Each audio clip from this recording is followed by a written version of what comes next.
Bryce just hit this Oppo home run to lead the Phillies to their third straight comeback win against the Nationals in the ninth inning. It was a crazy series to watch, but there's some things that Bryce does in his swing when he's driving the ball to the opposite field wall. Let's dive into them. What I want you guys to focus on from this angle is watch how when his front foot gets down and he launches his swing, look how the lower half has started opening up and rotating, but the upper half has not. So even though the lower half is starting to open and starting to make its move to turn towards the ball, the upper half is staying closed towards the plate. So the upper half's going to stay on while the lower half starts moving. Now, Bryce is pretty mobile than most hitters, I would say, so he can make this move. But the key is when the lower half starts turning like this, we can't let the upper half go with it. So the shoulders create more of a tilting motion rather than a rotational motion. So now the shoulders are going to stay on the ball, and you guys will see when he makes his move, now the barrel can work under the front side.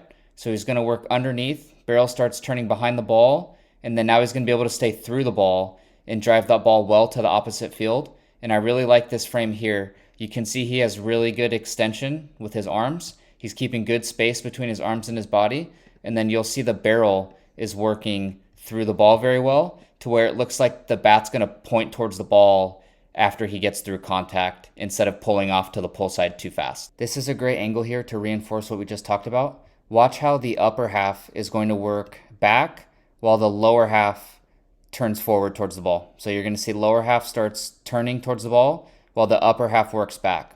So the shoulders create that tilting motion, and the barrel is going to work back first to then turn forward so he can work behind the ball and through the zone for a very long time. Now this last part's very important if you want to hit the ball well to the opposite field. I want you guys to watch his belt buckle and his back foot. You guys will see he does a really good job of staying anchored to the ground, and watch his belt buckle look like it works back towards the plate through contact. So it's showing you that he's not spinning off the ball. He's doing a really good job of hitting to and through the ball and staying on it after contact, which is allowing him to drive the ball to the opposite field with good spin. And now check this out. Trey made a video on this on Schwarbs, and I saw 108 make a video on this on Harper as well. But watch how through his finish, watch how his lower half right now, he's going to step behind with his back foot. So you'll see his chest and even like his bat works back towards the plate. And then watch his feet. You're going to see all of this is going to work towards home plate. So you can't do this if your energy is flying off the ball. So he's doing such a good job of staying on the ball and driving it that way that all his energy is staying towards home plate. And he's going to finish with that step behind with his back foot.